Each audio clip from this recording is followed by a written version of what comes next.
తతః శంఖాశ్చ భేర్యశ్చ పణవానకగోముఖా సహసైవాభ్యహన్యత సశబ్దస్తుములోభవత్. సేనాధిపతి సింహనాదం చేసి శంఖమును పూరించగానే సైనికుల్లో కదలిక మొదలై వారిలో ఉత్సాహం రేకెత్తి యుద్ధమునందు ఆసక్తి పెరిగింది. వివిధమైన ధ్వనులను చేయుచున్న వారిలోని ఉత్సుకత, యుద్ధంలో జయించవలన పట్టుదల వ్యక్తమయ్యాయి. తతః శ్వేతైర్హయైర్యుక్తే మహతి స్యందనే స్థితౌ మాధవః పాండవశ్చైవ దివ్యౌ శంఖౌ ప్రదద్మతుః.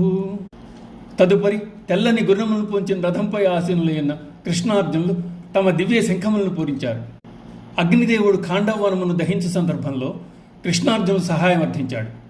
ఇంద్రునికి సన్నిహితుడైన తక్షకుడు నివాసమున్న ఆ వనమును దహించినప్పుడు ఇంద్రుడు అడ్డుపడగలడు కనుక ఇంద్రుని నిలువరించుటకై దివ్య ఆయుధములు అవసరమగునని అర్జునుడు పలుకగా వరుణదేవుడు దివ్య రథమును గాంధీవమును ధనస్సును ప్రసాదించాడు. కురుక్షేత్రములో కృష్ణార్జునుల రథమునకు పూంచిన 4 శ్వేతహయములు గంధర్వరాజు చిత్రరథుడు అర్జునునకు బహుమతిగా వసిగినవి. అవి భూమి ఆకాశాల్లో ఎక్కడైనా సంచరింపగల మహిమగలవి. అన్నింటినీ మించి రథధ్వజం మీద కపిరాజు కొలువు తీరి ఉన్నాడు. తెలుపు రంగు ధర్మమునకు సంకేతం. రథమునకు పోంచబడిన తెలుపు రంగు గుర్రములు పాండవుల పక్షమున ధర్మం గలవని సూచిస్తున్నాయి. మానవ దేహము కూడా ఒక రథమే. ధర్మార్థకామ మోక్షముల గుర్రములు. వాటిని నడిపించేవాడు పరమాత్మ. అయితే నడిచేది ఆ దేహమును ఆశ్రయించిన జీవుడు. అంతేకాదు ఆ 4 గుర్రములు వేదములని, ఆ రథమును అధిరోహించిన నరనారాయణులు జీవాత్మ పరమాత్మలని చెప్తారు. పాంచజన్యం హృషీకేశం దేవదత్తం ధనంజయ పౌండ్రం దద్మౌ మహాశంఖం భీమకర్మా వృకోదరః.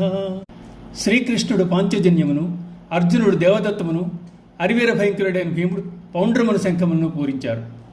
బలరామకృష్ణులు గురుదక్షిణగా గురువైన సాందీపుని కుమారుని వెతికి తెచ్చు క్రమంలో ప్రభాస్తీర్థం వద్ద సముద్రంలో ఉన్న పంచజనుడు అనే రాక్షసునితో తలపడవలసి వచ్చింది. వారు ఆ రాక్షసుని చంపివేయగా అతని స్థానంలో వారికి ఒక శంఖం లభించింది. పంచజన్య శరీరం యొక్క ఎముకల నుండి ఉత్పన్నమైంది కనుక ఆ శంఖము పాంచజన్యమైంది. ఆ శంఖమును శ్రీకృష్ణుడు గ్రహించాడు. హృషీకములకు అనగా ఇంద్రియములకు అధిపతి గనుక కృష్ణుడు హృషీకేశుడయ్యాడు. ధర్మరాజు సరిపిన రాజసూయమునకు వలయ ధనమును రాజులను జయించి తెచ్చటం వలన అర్జునుడు ధనంజయుడిగా పిలువబడ్డాడు. అర్జునుడు నివాత కవచులను దైత్యులతో పోరు సల్పినప్పుడు ఇంద్రుడు అతడికి దేవదత్తమును శంఖమునిచ్చాడు. వృకమనగా తోడేలు. తోడేలు ఎంత తిన్నా వెంటనే జీర్ణమైపోయే తత్వం కలిగి ఉంటుంది. ఉదరమును తోడే లక్షణములుగా భీమసేనుడు వృకోదరుడయ్యాడు. ఉదరమునందు వృకమను అగ్ని గలవాడు కనుక భీమసేనుని వృకోదరుని కూడా అన్వయించబడింది.